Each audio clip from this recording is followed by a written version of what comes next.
孙景上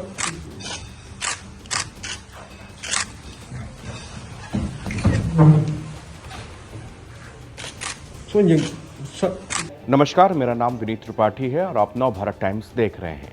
मणिपुर के मुख्यमंत्री एन बीरेन्द्र सिंह के रविवार को इस्तीफा देने के बाद अब उनके स्थान पर नए चेहरे को चुनना भाजपा के लिए अगला सबसे बड़ा काम है।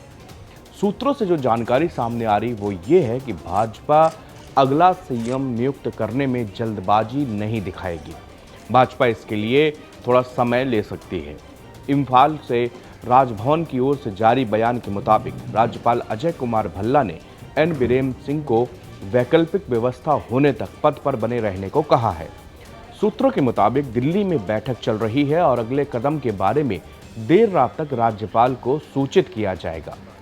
सूत्र ने बताया कि इस्तीफा देते वक्त सिंह ने सिफारिश की थी विधानसभा को निलंबित रखा जाए ताकि विधायकों के लिए उनके स्थान पर नए चेहरे को चुनने में आम सहमति बन सके। हालांकि अभी तक ऐसा कोई नेता नहीं है जिसे पार्टी विधायकों के बहुमत का समर्थन प्राप्त हो, इसलिए केंद्र को राष्ट्रपति शासन लगाना पड़ सकता है। वीरेंद्र सिंह के इस्तीफा देने के कुछ घंटों बाद राज्यपाल भल्ला ने एक अधिसूचना जारी करके विधानसभा को बुलाने के पिछले आदेश को अमान्य घोषित कर दिया। इसे सोमवार को बुलाया जाना था।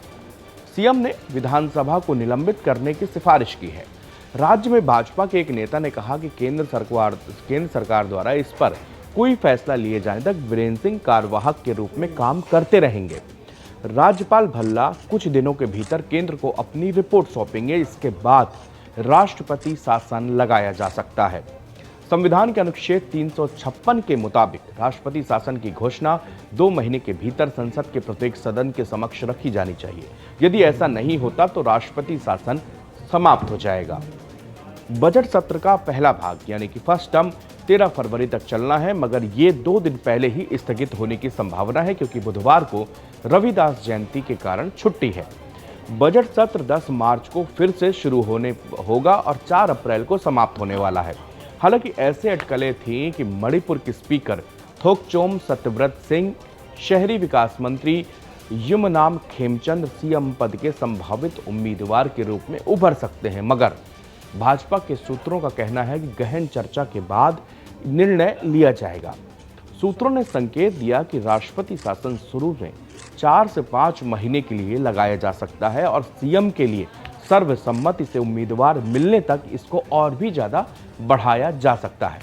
राष्ट्रपति शासन को हर बार 6 महीने तक बढ़ाया जा सकता है। एक विधायक ने सुझाव देते हुए कहा कि ज्यादा लंबा राष्ट्रपति शासन का विकल्प चुनना ये भारतीय जनता पार्टी की राज्य में छवि खराब करेगा। विधानसभा में हमारे 60 में से 37 विधायक हैं। हमारे सहयोगी एनपीएफ और एनपीपी के पास कुल 11 विधायक हैं। हमारे पास पूर्ण बहुमत है। सरकार को राज्य भाजपा को चलाना है, इसमें कोई संदेह नहीं है। करीब 8 साल तक मुख्यमंत्री रहने के बाद नोंगथोम्बम बीरेन्द्र सिंह ने रविवार को मणिपुर के मुख्यमंत्री पद से इस्तीफा दिया। बीजेपी नेताओं और कुकी संगठनों का एक वर्ग उन्हें हटाने की मांग कर रहा था। राज्य में जातीय हिंसा भड़कने के लगभग 2 साल बाद जिसमें अब तक 250 से अधिक लोगों की जान जा चुकी है। सत्तारूढ़ बीजेपी के भीतर कलह और विपक्षी कांग्रेस द्वारा अविश्वास प्रस्ताव की धमकियों के बीच पूर्वोत्तर राज्य में नेतृत्व परिवर्तन का मंच तैयार हुआ। मई 2023 से मणिपुर में जातीय संघर्ष जारी है। राज्य 2 हिस्सों में बंट गया है। घाटी में मेती समुदाय का नियंत्रण और पहाड़ियों पर कुकी समुदाय का दबदबा है। आरक्षण और अनुदान को लेकर हुई हिंसा, इसमें 250 से ज्यादा लोग मारे गए जबकि 60,000 से ज्यादा लोग बेघर हो गए। 2024 के अंत में जिरीबाम में 6 शव मिले। इसके बाद विरोध प्रदर्शन हुए। कई जिलों में कर्फ्यू लगा दिया गया। इंटरनेट सेवाएं बैन कर दी गईं। एन बीरेन्द्र सिंह पहली बार 2017 में मणिपुर के मुख्यमंत्री बने थे।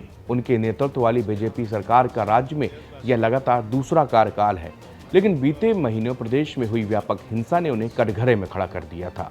दरअसल मणिपुर में 3 मई 2023 से मैतेई समुदाय और कुकी जनजाति के बीच शुरू हुई जातीय हिंसा के बाद से बीरेन्द्र सिंह की भूमिका पर सवाल उठ रहे थे। विपक्ष ने बार बार उन पर हिंसा पर नियंत्रण करने में नाकाम रहने का आरोप लगाया। साथ ही उनके इस्तीफे की भी मांग की थी। हिंसा शुरू होने के कुछ दिनों बाद ऐसा लग रहा जैसे वीरेंद्र सिंह इस्तीफा देंगे, लेकिन बाद में उन्होंने इस्तीफा देने से इनकार कर दिया था। एन वीरेंद्र सिंह के नाम से एक कथित रिजाइन लेटर की तस्वीर भी इस दौरान सोशल मीडिया पर वायरल हुई थी। इस तस्वीर में इस्तीफा फटा हुआ नजर आ रहा था। इसके कुछ वक्त बाद उन्होंने ट्विटर पर कहा, इस नाजुक मोड़ पर मैं ये स्पष्ट करना चाहता हूं कि मैं मुख्यमंत्री पद से इस्तीफा देने नहीं जा रहा हूं। किसी जमाने में मणिपुर से फुटबॉल खिलाड़ी के तौर पर राष्ट्रीय स्तर पर नाम कमाने वाले एन बीरेन सिंह साल 2017 में भारतीय जनता पार्टी की अगुवाई में बनी सरकार के मुख्यमंत्री बने थे। 60 सीटों वाली मणिपुर विधानसभा में बीजेपी को 2017 में केवल 21 सीटों पर जीत मिली थी, लेकिन बीरेन सिंह ने 28 सीटों पर जीत दर्ज करने वाली कांग्रेस को पीछे छोड़ते हुए प्रदेश में सरकार बना ली थी। साल 1963 के बाद राज्य में 12 मुख्यमंत्री बने, जिसमें सबसे लंबा कार्यकाल 15 साल का कार्यकाल कांग्रेस के मुख्यमंत्री रहे ओकराम इबोबी सिंह का रहा था। ये वही ओकराम इबोबी सिंह है जिनके साथ रहकर बीरेंद्र सिंह ने न केवल राजनीति के दांव पेच सीखे, बल्कि मुख्यमंत्री की कुर्सी तक पहुंचने के लिए अपने नेता और पार्टी दोनों से बगावत भी की। बीरेंद्र सिंह के बारे में कहा जाता है कि फुटबॉल और पत्रकारिता के क्षेत्र में उनका जो प्रदर्शन रहा, वही जज्बा उन्हें मुख्यमंत्री की कुर्सी तक ले गया।